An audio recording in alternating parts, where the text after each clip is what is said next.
Good morning, friends. Today is Wednesday. I hope you're having a great day.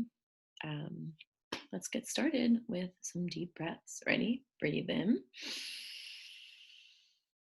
Breathe out. Breathe in.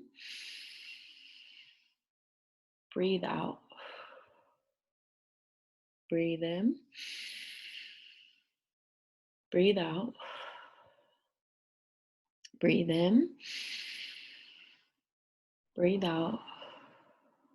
Last one. Breathe in. Breathe out. All right.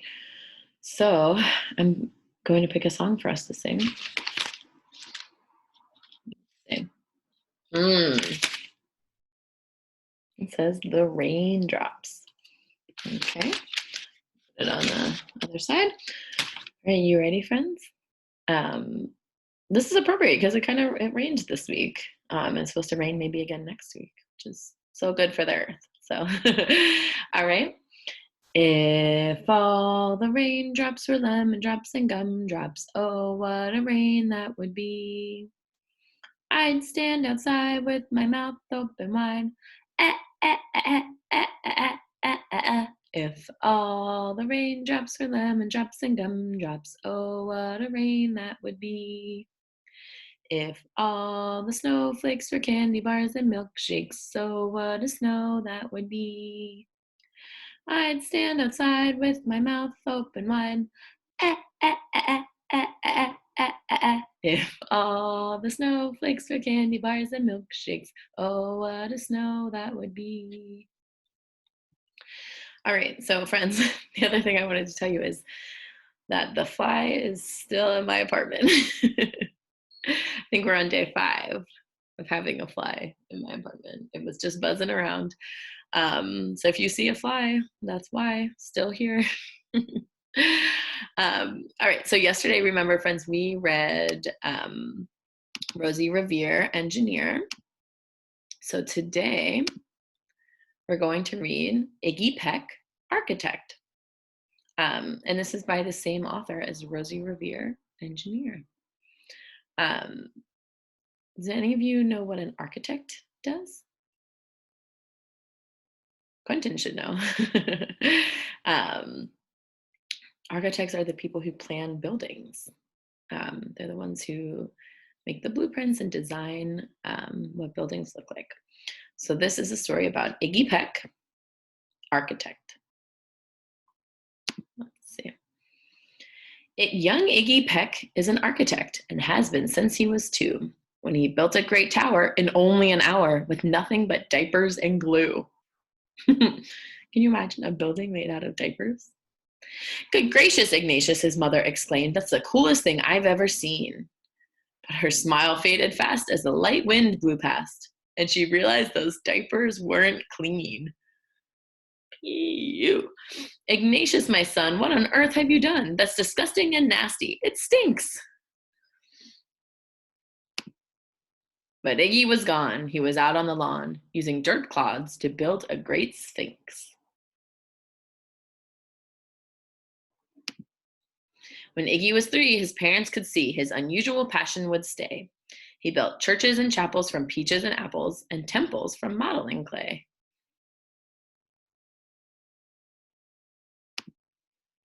At dinner one night, to his father's delight, Iggy got a bright gleam in his eye, and out on the porch built a St. Louis arch from pancakes and coconut pie. And you see, friends, this cat has a little one. Dear Egg hadn't made until 2nd grade when his teacher was Miss Lila Greer. On the very first day, she had this to say: we do not talk of buildings in here. Gothic or Romanesque, I couldn't care less about buildings, ancient or new. She said in her lecture about architecture that it had no place in grade 2. You might see someone you recognize on the same class. That might seem severe, but she was sincere. For when she was no more than 7, she'd had a great fright at a dizzying height in a building so tall it scraped heaven. On an architect's tour of the 95th floor, young Lila got lost from the group. That's their teacher when she was a little girl. Oh my goodness. She was found 2 days later in a stuck elevator eating cheese with a French circus group. And after that day, it's quite safe to say she thought all building lovers were nuts. As a teacher, she taught that above all, one ought to avoid them. No ifs, ands, or buts.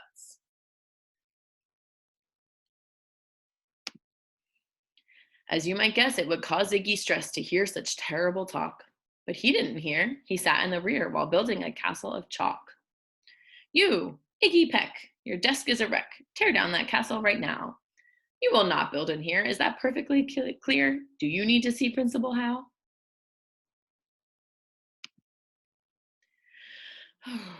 No, ma'am, Iggy said. He lowered his head, and his heart sank down to the floor. With no chance to build, his interest was killed. Now, second grade was a bore. After 12 long days that passed in a haze of reading, writing, and arithmetic, Miss Greer took the class to Blue River Pass for a hike and an old-fashioned picnic.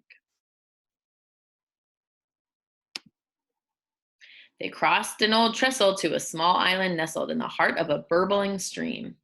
But they knew sooner past than the footbridge collapsed, and Miss Lila Greer started to scream. We're trapped here! Oh my! Alas, kids, goodbye! Her eyeballs rolled back in her head. She dropped to the ground with a faint groaning sound. Luckily fainted, not dead. They're trapped, friends. What do you think they're going to do? What's your prediction?